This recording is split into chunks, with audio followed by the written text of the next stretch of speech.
അപ്പോൾ എല്ലാവർക്കും പുതിയൊരു വീഡിയോയിലേക്ക് നമസ്കാരം. സോ നമ്മളിപ്പോൾ നിൽക്കുന്നത് കിൻഫ്രയുടെ അകത്താണ്. കിൻഫ്ര എന്ന് പറയുമ്പം ചന്തവിള ആ ഭാഗത്തുള്ള കിൻഫ്രയാണ്.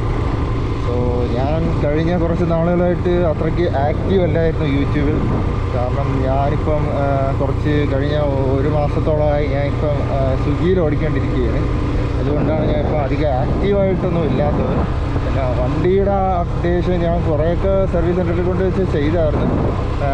ഇത് നമ്മുടെ ഫോണുണ്ടല്ലോ, ഫോണിൻ്റെ കാര്യം ശരിയായി. ഇപ്പോൾ എപ്പോഴും അടിച്ചാലും ഫോണിങ്ങനെ കേൾക്കുന്നുണ്ട്. സോ ഫോണിനെ കുറിച്ച് വലിയ കംപ്ലൈൻ്റ് ഒന്നുമില്ല. ഇവിടെ നിന്ന് ഈ റൗണ്ട് ഔട്ടിൽ നിന്ന് റൈറ്റ് എടുത്ത് പോയ അവോക്കിയുടെ റിസോർട്ടും ഉണ്ട്. സോ നമുക്ക് വണ്ടിയുടെ കാര്യത്തിൽ തിരിച്ച് പറയുകയാണെങ്കിൽ ഹോണിൻ്റെ കാര്യം ഞാൻ മൂന്നാമത്തെ സർവീസ് തൊട്ട് പറയുകയാണ്. അവർ എന്തോ ഇത് WD-40 അങ്ങാണ്ട് എടുത്തു വെച്ച് ഇതിൻ്റെ ഇടയിൽ അടിക്കുന്നതല്ലാണ്ട് ഇത് വയറങ്ങാണ്ട് ഇവിടെ താഴെ ലൂസായി കിടന്നതാണ്. അഡ്ജസ്റ്റ് ചെയ്യാവുന്നതേ ഉണ്ടായിരുന്നുള്ളൂ. അതവർ ഇത്രയും നാളായിട്ടും ചെയ്തിട്ടില്ല. പകരം അവർ ചെയ്തത് WD-40 എടുത്ത് വെച്ച് ഇതിൻ്റെ ഇടയിൽ അടിക്കും. അത്രയും ചെയ്തിട്ട് തരും. അങ്ങനെയാണ് ഇതിൻ്റെ ഹോൺ കേൾക്കാത്തത്. എന്തോ വയറിങ്ങിൻ്റെ ഒരു മിസ്റ്റേക്കായിരുന്നു. അത് ഞാൻ പിന്നീട് സർവീസ് സെൻ്ററിൽ കൊണ്ടുവച്ച് ചെയ്തപ്പോഴത്തേക്കും എൻ്റെ അംബാസിഡർ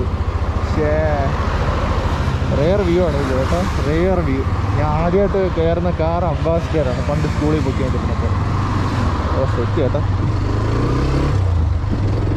റെയറായിട്ടൊക്കെ ഇങ്ങനെ പഴയ കാറുകളൊക്കെ കാണാൻ പറ്റുള്ളൂ. ഇനിയിപ്പോൾ നമുക്ക് പഴയ വീഡിയോയിലേക്ക് വരികയാണെങ്കിൽ നമുക്ക് ഫോണിൻ്റെ കാര്യം ഇപ്പോൾ ശരി, ഒരു പ്രശ്നവുമില്ല. ശിവനെ ആ കാണുന്ന മഴയല്ലേടേ. ഇന്ന് മഴയുണ്ട് കേട്ടോ. എൻ്റെ സ്വിഗ്ഗിയുടെ ഞാൻ ഓഫ് ചെയ്തിട്ടില്ല. റെയിൻ സർജ് ഉണ്ടെങ്കിൽ കുറച്ചുകൂടെ ഉപകാരമായാണ്. ഞാനിപ്പോൾ വീട് ഇവിടെ അടുത്തായതാണ് ഞാൻ തിരിച്ച് വീട്ടിലേക്ക് പോകുന്നത്. മഴ നോക്കിയാണ്. ഇറച്ച് വരെയാണ് കേട്ടോ മഴ. ഇവിടെ പുതിയ പെട്രോൾ പമ്പ് ഉണ്ട്. ഓക്കെ, അപ്പോൾ നമുക്ക് ഫോണിൻ്റെ കാര്യം ശരിയായിട്ടുണ്ട്. പകരം നമ്മൾ കഴിഞ്ഞ സർവീസിൽ 400 സംതിങ് രൂപ മുടക്കി ഗിയറിൻ്റെ കാര്യം ചെയ്ത് അത് ഒരു ഭാഗം ഇപ്പോൾ ഗിയർ എനിക്ക് മാറ്റാനേ പറ്റുന്നില്ല കേട്ടോ. ഞാൻ നല്ല കാറ്റുണ്ടല്ലോ. ഞാൻ പറയും ഇത് കുറച്ചൊരു റിസ്കി ടേണാണ്. ഷെർലറ്റ് അവേറ ഇപ്പോൾ എന്നെ ഇടിച്ചോണ്ട് പോയാനെ.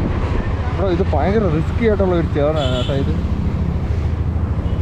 റിസ്ക്കാണ് ഇവിടെ വന്ന് ചേർന്ന്. ഇപ്പോൾ എനിക്ക് ഗിയർ ഒന്നും പ്രോപ്പറായിട്ട് മാറാൻ പറ്റുന്നില്ല.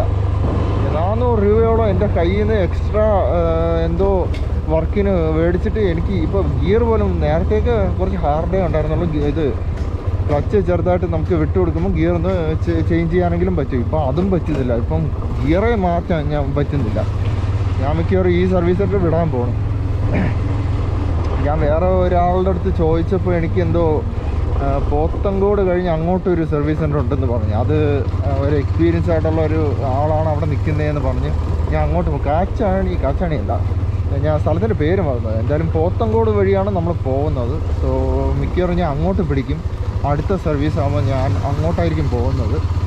സോ അവിടെ ഈ നമ്മുടെ സർവീസിൻ്റെ കാര്യമൊക്കെ മാച്ച് ആവുന്നുണ്ടെങ്കിൽ നമുക്ക് അവിടെ തന്നെ പിടിക്കേണ്ടി വരും. പക്ഷേ 13 കിലോമീറ്റർ ഉണ്ട് ഇവിടുന്ന് അങ്ങോട്ട് ഫസ്റ്റ് ട്രിപ്പ് തന്നെ.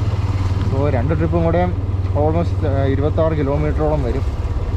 സോ രണ്ടാമത് വീണ്ടും അങ്ങോട്ട് പോകാൻ പറ്റത്തില്ല.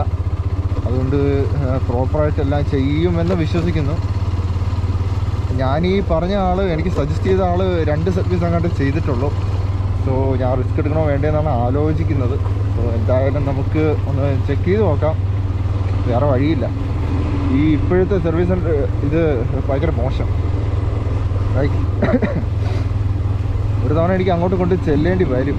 ഇത് ഈ ഗിയറിൻ്റെ കാര്യം എൻ്റെ കയ്യിൽ നിന്ന് ഇത്ര രൂപ വാങ്ങിച്ചിട്ട് പിന്നെ അവസാനം മോശമായ പണിയൊക്കെ ചെയ്തു തന്നപ്പോൾ ഒരു ബുദ്ധിമുട്ട്.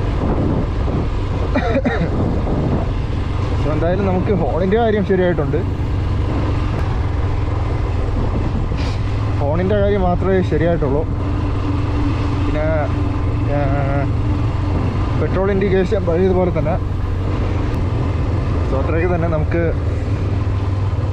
അടുത്തൊരു എന്തെങ്കിലും ഒരു ടോപ്പിക്കായിട്ട് വരാം.